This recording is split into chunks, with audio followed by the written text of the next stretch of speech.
For thousands of years, the story of Neanderthals has been told as one of brute instinct and primitive survival. They were portrayed as hulking figures, wandering through frozen landscapes armed with clubs and fire, destined to vanish in the shadows of evolution. But what if everything we believed about them was wrong? What if these ancient beings were not silent, speechless hunters, but intelligent creatures capable of language, thought, and emotion? Recent discoveries in genetics and anatomy are forcing scientists to reconsider the true nature of our ancient cousins. Hidden deep within their fossilized remains and preserved DNA lies evidence of communication, cooperation, and even culture.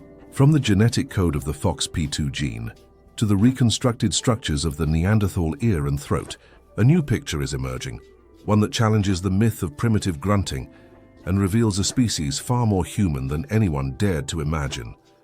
This is the story of how the power of language may have begun long before us, in the minds of beings once thought incapable of speech. Darkness once defined the being to which the Neanderthal fossil belonged, a creature early anthropologists believed to be a dull, primitive brute whose thoughts never rose beyond the instincts of survival. Yet as science evolved, that ancient judgment began to crack under the weight of new discoveries. Carvings on bone, the careful crafting of tools, and the controlled use of fire began to reveal a far more complex creature, one capable of abstract reasoning and deep social cooperation. These signs of intelligence hinted at the possibility of language, the most powerful weapon ever wielded by humankind. The ability to communicate through structured sounds and shared symbols would have allowed Neanderthals to plan hunts, teach survival skills, and forge emotional bonds within their groups. But to determine whether they truly possessed this gift, scientists first had to distinguish between speech and language. Speech is merely the physical act of producing sounds, controlled by muscles, breath, and resonance. Language, however, is far more profound. It is the cognitive framework that connects those sounds to meaning, enabling the transfer of abstract thought, imagination, and emotion. The difference is not just one of biology, but of consciousness itself. According to recent anthropological studies, speech may have emerged long before modern humans walked the earth, possibly between 400,000 and 800,000 years ago, well before Homo sapiens and Neanderthals diverged from their shared ancestor. Fossil evidence even suggests that Homo erectus, a species more than 1 million years old, may have developed the first rudimentary language system. Their ability to coordinate hunts and create complex tools implies some form of vocal communication. Over countless generations, these early experiments in speech shaped the destiny of the human lineage. As time passed, each evolutionary branch refined this capacity until it became a defining feature of our species. The Neanderthals inherited this growing linguistic foundation. Genetic evidence shows that both Neanderthals and modern humans share two key mutations in a gene known as FOXP2, a critical element for the control of facial muscles and vocal articulation.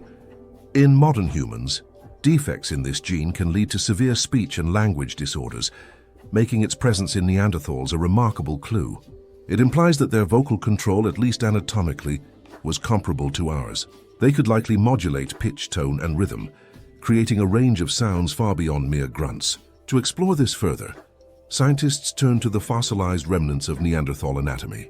Using advanced CT scans and 3D modeling, researchers reconstructed the structure of Neanderthal ear canals and inner ear bones. These digital models allowed scientists to analyze the range of frequencies Neanderthals could hear. The results were astonishing. They revealed that Neanderthals could perceive sounds between 4 and 5 kilohertz, a range almost identical to modern humans. This frequency range is vital for detecting consonant sounds, which form the backbone of spoken language. The implication was profound. Neanderthals were not only capable of producing speech-like sounds, but were also able to hear and interpret them. Their hearing abilities were finely tuned for communication, not unlike our own. Fossil evidence from sites across Europe and the Middle East further supports this view. The abundance of Neanderthal remains, from skulls and jaws to intricate stone tools and ornaments, paints a portrait of a species deeply engaged with its environment and with each other. Their settlement stretched from the cold plains of France and Spain to the rocky caves of the Levant and the frozen tundra of Siberia, even reaching as far east as China. In each of these places, Traces of organized living and creative expression emerge. The careful arrangement of hearths, the burial of the dead, the crafting of pigments and beads. Such behaviors suggest not only intelligence, but also social cohesion, the kind that demands some form of complex communication. Around 40,000 years ago, Neanderthals disappeared from the Earth, but their story continues to evolve through the artifacts and genetic fragments they left behind. For decades, scientists debated whether these humans could speak. Some early researchers insisted that Neanderthals lacked the physical structures necessary for articulate speech, but everything changed with the discovery of a nearly complete skeleton in Kebara Cave, Israel known as Kebara II.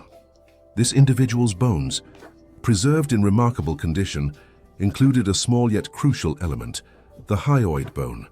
In humans, the hyoid anchors the muscles of the tongue and throat that are essential for speech. When scientists compared the Neanderthal hyoid to our own, they found it strikingly similar in both shape and position. This discovery alone transformed the debate, suggesting that Neanderthals were indeed capable of speech production.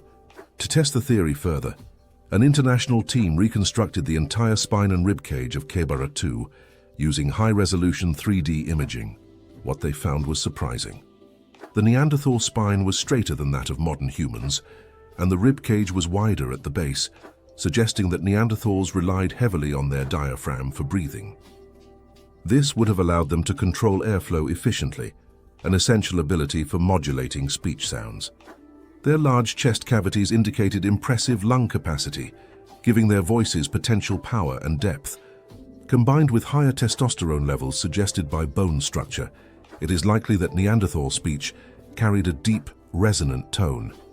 Some scientists speculate that their voices were lower-pitched and more forceful than ours, echoing through the Ice Age valleys like thunder.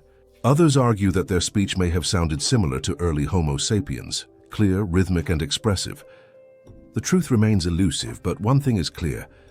Neanderthals possessed the anatomical tools for spoken communication. What remains debated is the level of their cognitive linguistic ability, whether their speech was symbolic or purely practical. Speech, after all, is more than sound. It is the articulation of thought. Evidence of symbolic thought, art, ritual, or metaphor, is sparse in Neanderthal archaeology, but it is not absent. Pigment-stained shells, etched bones, and possible cave markings suggest moments of creativity and meaning. These could represent early attempts at symbolic communication, the very foundation of language itself. If Neanderthals indeed used words or symbolic gestures to convey ideas, it would mean that the roots of language reach far deeper into human history than once believed. The story of Neanderthal communication is, therefore, not just about sound and anatomy. It is about the dawn of human imagination, the moment when thought first sought expression in the world.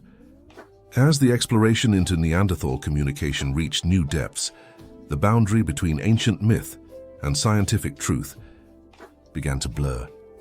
Each fossil, each genetic sequence, each microscopic trace of pigment pulled us closer to a startling realization that Neanderthals were not voiceless shadows of humanity, but our eloquent kin.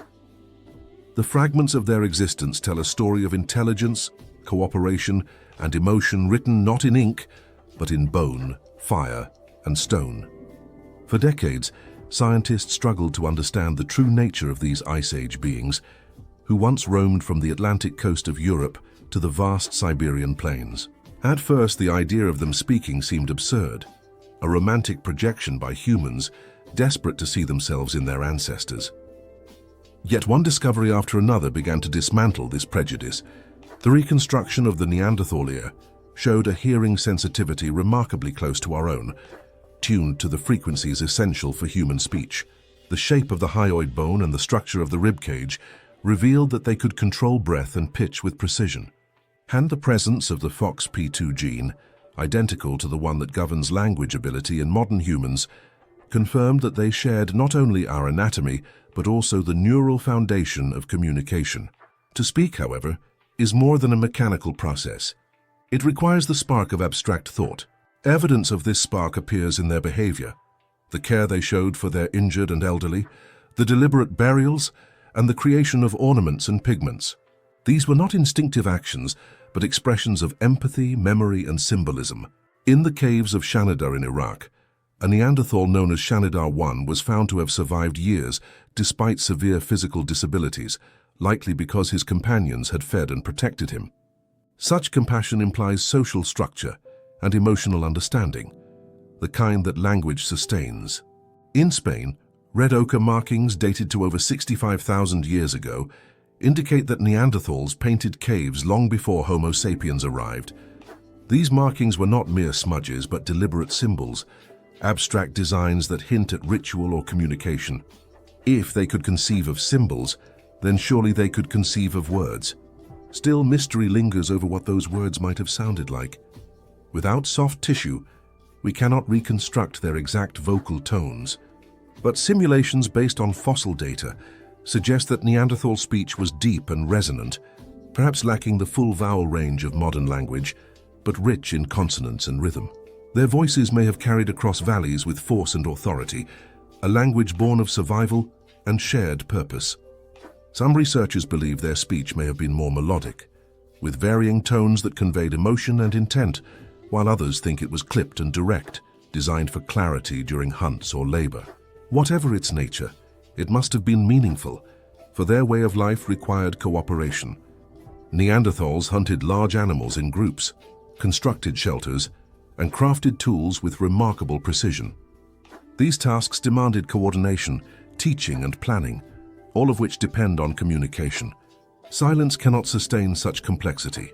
Even without written words, language would have existed as rhythm and sound, as gestures and calls bound together by shared understanding. Yet perhaps the most haunting aspect of this story lies not in what we know, but in what we never will. The Neanderthal voice, once vibrant and alive, has vanished from the earth. No recording, no echo, no living memory preserves it, and yet it is not entirely lost. Their DNA endures in us. Up to 2% of the genome of every non-African human alive today comes from Neanderthals. In a profound sense, their voice still speaks through us, woven into the biological fabric of our being. It whispers in our instincts, in our emotions, in the deep structure of our minds.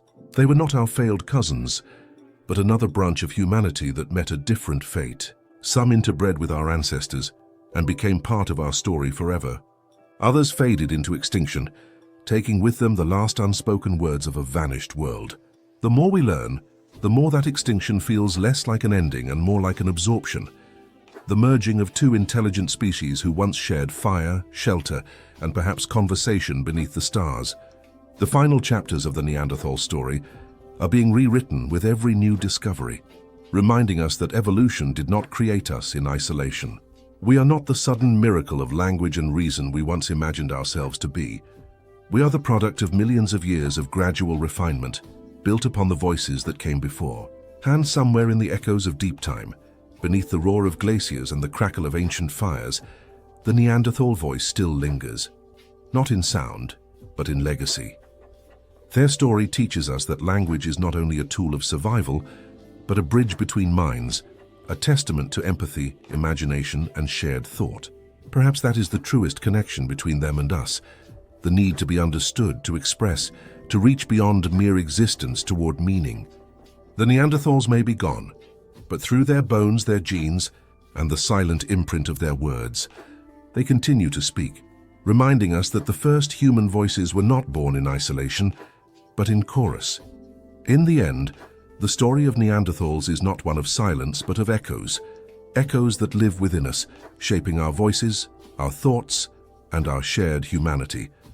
Though their language is lost to time, its essence endures in the very way we speak, feel, and dream. A timeless reminder that we are all descendants of those first voices that dared to break the silence.